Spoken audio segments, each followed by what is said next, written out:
Hello, ladies and gentlemen. My name is Ray Brown, and I serve Texas Christian University as its Dean of Admission. I've been here for quite a while now. This is my 16th year at TCU, and so I've been able to witness a real change in the university, as well as a real change in the landscape of what's going on in the college admission world.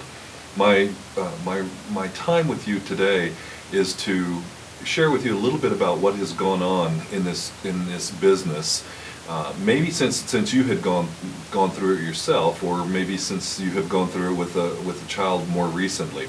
So initially, what I'd like to talk about is what has changed in the college admission process, perhaps since you were a pup, and then get more granular to what's going on here at Texas Christian University with respect to how we go about offering admission to students who are applying here. So let me take you back and offer you a bit of a history lesson. In 1982, I believe that was the year that U.S. News and World Report first published its ranking of the colleges. And during that time, there became an explosion in the interest of what were then formerly fairly obscure colleges and universities in this country. Places like Rice University and places like Emory University, and even Vanderbilt for that matter, were for the most part regional, reasonably selective schools. And then U.S. News and World Report sets forth its first ranking of these colleges and blows the lids off places like Emory and Vanderbilt and Tulane and Rice. And suddenly lots and lots of people are starting to focus their attention on an increasingly narrower number of schools. If you read the popular press, and particularly U.S. News and World Report, I'll be picking on them periodically throughout this time that I have with you. If you read the popular press, you could be led to believe that almost nobody gets into college these days, and that you pretty much have to walk on water to get into even middling kinds of schools. So let me say from the get-go that that's simply not the case. This is what is true. The vast majority of colleges in this country still admit the vast majority of their applicant pools. But lots and lots of people are not considering the vast majority of colleges in this nation. There is a clustering that's going on that we're seeing at the top 200 or 300 universities in this country. So let me offer you some quantitative data for that. In year 2000, TCU received about 4,500 applications for the 1,500 seats in the freshman class. Okay? 4,500 applications, 1,500 seats in the freshman class. This year, we are expecting a little over 20,000 applications for the 1,850 seats in the freshman class. And so you can see that the competition level here, even at TCU, has ramped up dramatically. And so that is one of the things that has changed a great deal, probably since you went through this process yourself. If you are a 40-somethinger or a 50-somethinger like I am, you probably applied to one, maybe two colleges, and maybe you didn't even visit those schools before you went off to those colleges to enroll. And if you or one of your buddies had applied to 6 or 7 or 8 colleges, you probably looked at them as if they were a little nutty. Now, all these years later, it's completely reversed. The average student in this country is applying to about 5 or 6 colleges. And if their buddies are applying to 1 or 2, they're looking at them as if they are nutty. Now, keep in mind that people in middle America tend to bring that average down a little bit. We tend to be a little more sane about this process than folks on the West Coast or up in the Northeast. They tend to feel the higher end of that spectrum. But still, it's not at all uncommon for kids in middle America to be applying to 5 and 6 schools every single year now. So that makes predicting predictions for colleges and universities even more difficult.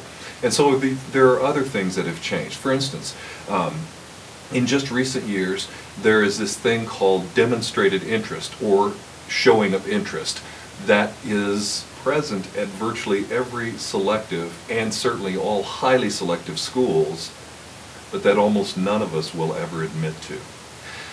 Let me give you a story. In, I think it was last year's Washington Post, there was an article about a young woman from Massachusetts who was applying to college in Virginia. And she was not only eminently admissible to this college in Virginia, she should have been a scholarship winner to that school. She was waitlisted. Why? She had really shown essentially no interest in that school before she submitted her application to them. She had never written them for information. She had never put herself on their mailing list. When that college in Virginia visited her high school, she didn't get out of class to meet with them. And by the way, I realize there are lots of reasons why kids shouldn't get out of class to visit with us. I get that. But it's just a part of this pattern. When that university visited her area and did an information session, she didn't go to it. She'd also never visited the college in Virginia. In fact, the application form she sent to them was the very first contact she had ever had with them. So they waitlisted her. They said, in essence, she's not serious about us. We're going to smoke her out and see what she does. And so that is what is indeed happening at a lot of places in this country. So what's the lesson? What's the takeaway from that? It seems to me that there are several, but one of which is if you and or your kids are very interested in one or two or even three schools, make sure those schools know that. We keep track of all these things now. We keep track of all the contacts that we have with our students, and so one of the greatest manifestations of your interest is to come visit the schools. And folks, I know that it is getting increasingly difficult to distinguish between and among the many options that you and your kids have these days. We're all saying much the same thing. We all talk about small classrooms, access to faculty, beautiful campuses. Heck, even large public universities are talking about access to faculty in small classes. It's no wonder that this is a bit of a confusing process. And so it's not until you actually can get what is the proverbial boots on the ground that you really start seeing the distinctions between the colleges and universities. Now, one of the other things that has changed is the emphasis on standardized exams. If you were a 40-something or certainly a 50-somethinger, there used to be states that were decidedly one way or the other. For instance, Texas back in the 70s and 80s was decidedly an SAT state. Good gracious, back in those days we couldn't even spell ACT. And so, those distinctions have pretty much gone away these days. What has changed mostly on this is that a growing number of really terrific schools are going what is called test optional. So if you think that the standardized exam students is not particularly representative of your ability, then you may want to consider one of these growing number of schools that have gone test optional, where you can either send your test results or you don't have to if you don't want to, and just rely entirely on the results of your high school transcript. So let's talk about that high school transcript for just a minute, because it is taking on more and more importance through the college admission process at a lot of places. If you are looking at selective and certainly highly selective schools, if there are honors or advanced placement courses offered at a particular high school, schools like TCU, and again, certainly even the more highly selective schools, are going to expect to see a healthy representation of those on the transcript. Now, again, TCU is not a highly selective school. There's only one highly selective school in Texas, and that would be Rice University. As it turns out, TCU is number 2 in the state of Texas now. About 5 or 6 years ago, we hopped the University of Texas to move into the number 2 spot. The following year, they jumped us back. The following year, we jumped them back, and we go back and forth. And most recently, we have passed them again. And so even the selective schools, and again, certainly the highly selective schools, are going to put the greatest emphasis, for the most part, on the transcript. And if there are honors or advanced placement courses, again, we need to see a healthy representation of those.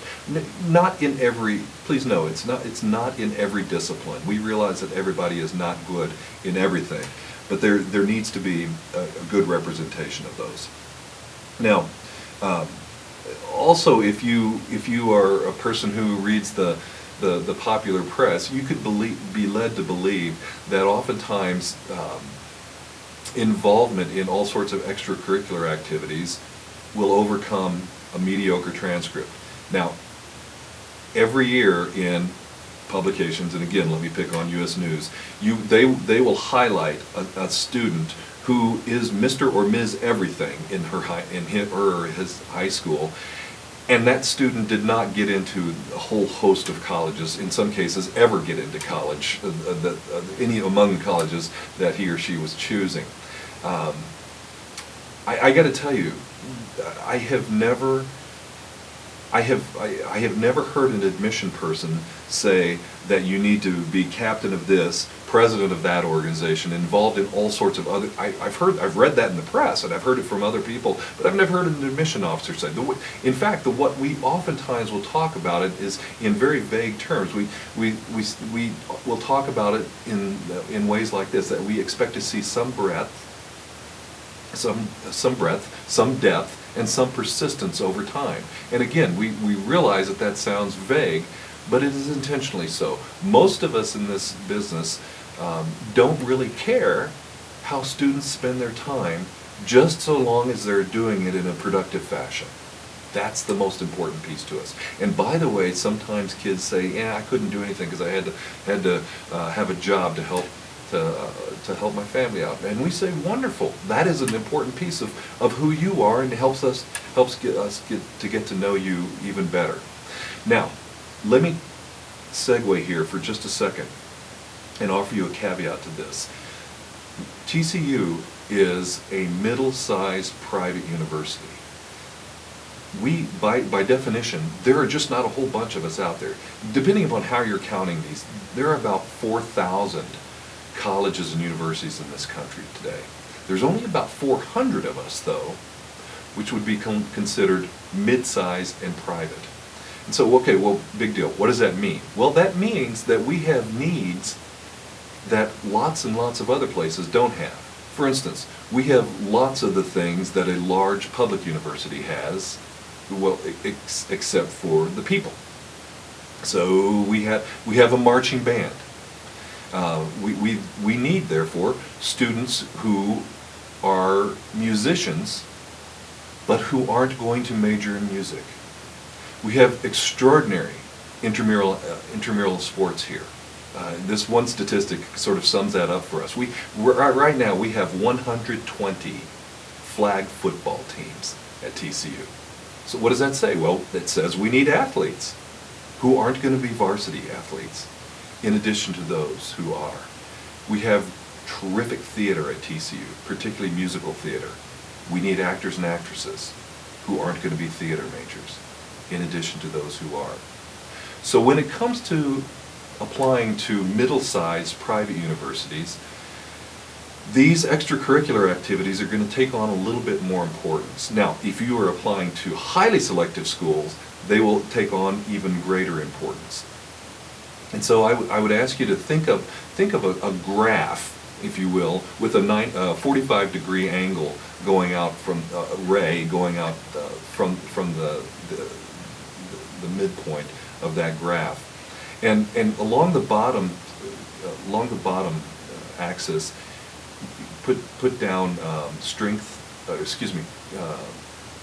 importance of collaterals. And when I say collateral materials, I'm talking about things like extracurricular activities, letters of recommendation, essays, interviews, those sort of non-academic kinds of things. And up this axis, put down selectivity of the college. And so when you have selectivity of the college juxtaposed against these collateral materials with a 45-degree ray going out this way, what that is telling you is that as the competitiveness of the college increases, so too does the importance of these collateral materials. And so why is that? Well, when you have places like Ivy League schools and other places, and by the way, there are not nearly so many highly selective schools in this country as you might be led to believe. There are 80. Maybe 100, and you know their names. They're Ivy League schools. They're places like Northwestern and University of Chicago. On the West Coast, they're places like UC Berkeley, UCLA, Stanford, Pomona. And again, in Texas, it would only be Rice. And so, as these things get, as selectivity of a school continues to increase, so too then does the importance of these, what I call collateral materials. Now, let me start funneling down here and talk a little bit about admission to TCU, because it has gotten a lot more competitive over recent years. This past year, we received nearly 19,000 applications for the 1,900 seats in the freshman class. We were a little surprised with the number of students who enrolled, and so that 1,900 in the freshman class ended up being nearly 2,100. So we're going to have to scale that back to a class of about 1,850 this year. Remember, TCU is not one of those places that thinks bigger is better. We think that bigger is simply bigger. And so we're far more interested in qualitative kinds of issues rather than quantitative. And so this year, again, we're expecting about 20,000 applications to come in for this freshman class. And as I pointed out earlier, the strength of the curriculum is going to be our number one concern. Honors, advanced placement courses, international baccalaureate, any of those kinds of things are going to play a significant and positive role in our review process. Let me segue yet again and talk about, for just a moment, the growing phenomenon of dual credit courses that are out there. This is going wild in lots of places in this country, particularly in the upper Midwest. But even now, it's gained all sorts of steam in the state of Texas, where students are taking what are alleged to be college courses in high school and then getting credit for that. And the rule of thumb on that with respect to TCU is that if it comes to us on a transcript, a college transcript, then it should be acceptable for credit at TCU. Now, here's a word of warning about those. If your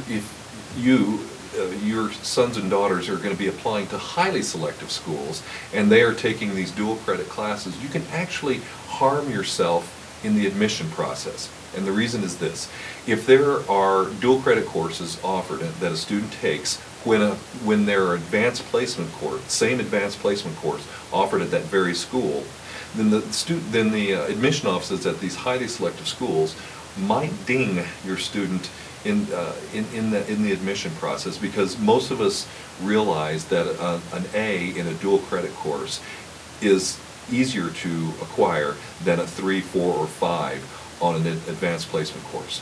We realize that's not the case everywhere. There are some dual credit courses that are just as rigorous as any AP course out there. And frankly, there are a lot of advanced placement courses that are not nearly so rigorous as dual credit courses. But as a rule, dual credit courses, an A in those courses tends to be a little easier than getting an acceptable score on an advanced placement exam. So beware of that. That's, again, it is not the case at TCU. It is largely just the case at highly selective schools. So beware of that. After the strength of the curriculum, after the transcript, then the grades that students post are going to be the second most important thing to us. So most of the students who apply to TCU are A students or AB students these days.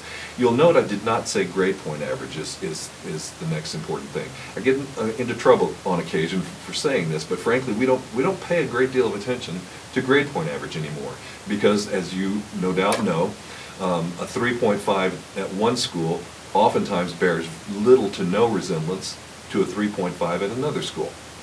And so what we will do is we will take out the core courses and pay a great deal of attention to those. So after strength of the curriculum, the grades that the students post are going to be the second thing. The third thing is something that is also changing a great deal, folks. The class rank is going to become the next element of importance to us. Now, your sons and daughters may be at schools that don't rank. We understand that. There is a growing number of those. In fact, only 60% of all students who enrolled at TCU this year came from schools that still rank. There is a growing number of public high schools that don't rank anymore. I understand why, because there are all sorts of colleges and universities out there, and by the way, we're sort of messing this up. The colleges are messing this part up.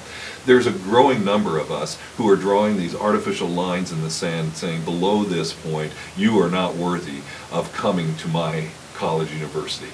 And the high schools are getting smart about this, and they're saying, well, okay, if you're going to do that, then we're just going to stop ranking our kids. There are lots and lots of schools out there who don't rank and who should not rank. But there are a growing number of schools out there who've ceased ranking but should. And so just be prepared that a lot of us colleges and universities will sometimes, not always, but will sometimes force a rank onto the applicant who is looking at TCU, if we think that that's going to be an important piece. You'll note that I haven't yet talked about standardized exams and their importance to TCU. That would be the next. So after strength of curriculum, how well you do, and class rank, that then comes standardized exams.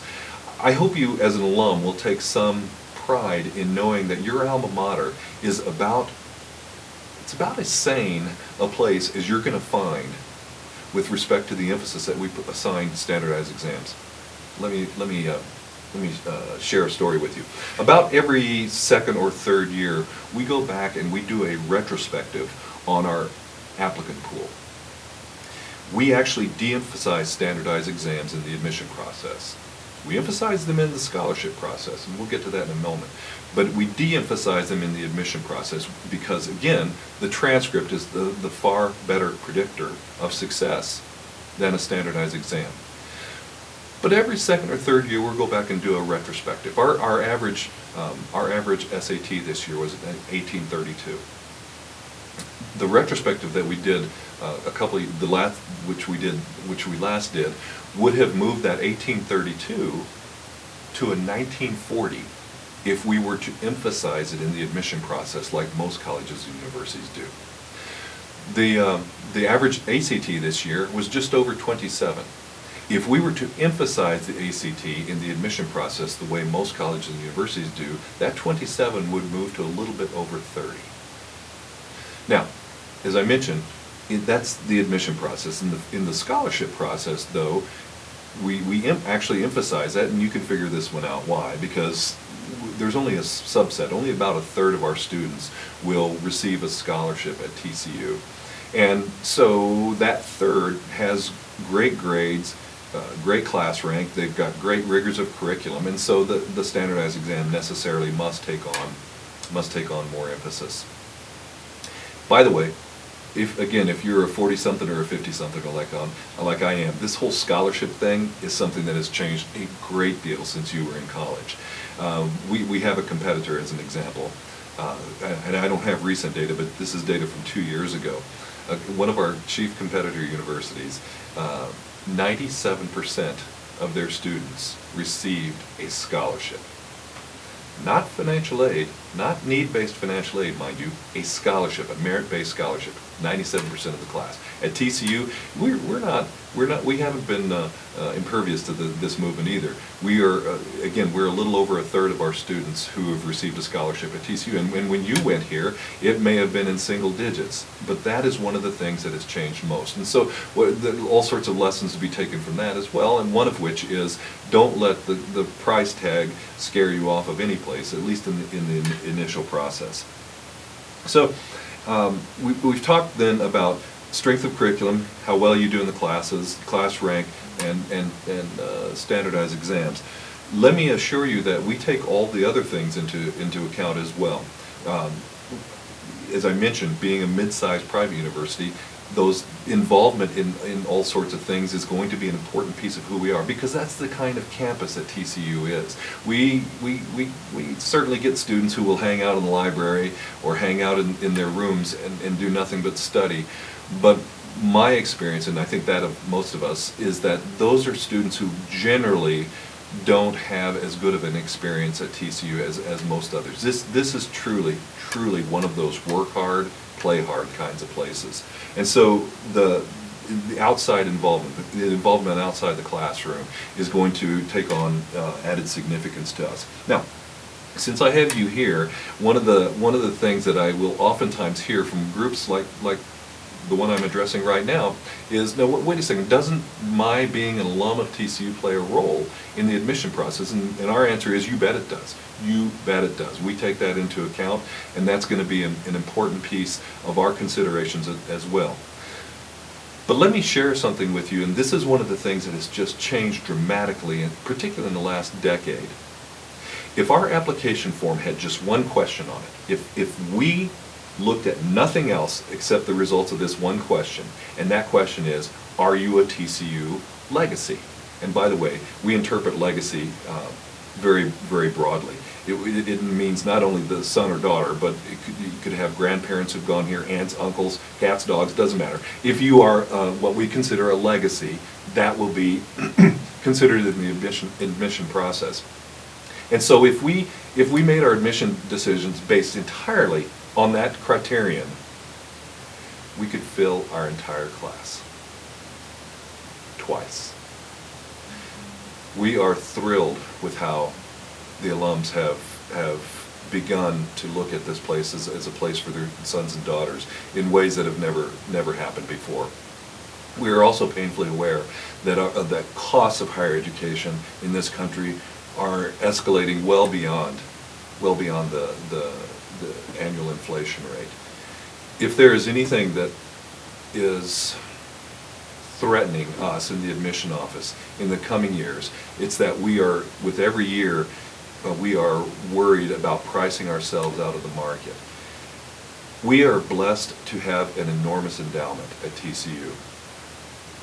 And the last campaign, one of the pillars of that endowment was $100 million for scholarships and financial aid. We're very, very thankful for that. No question about it, we're very grateful. We need 10 times that right now to secure the future for future Horned Frogs who are going to be coming through this.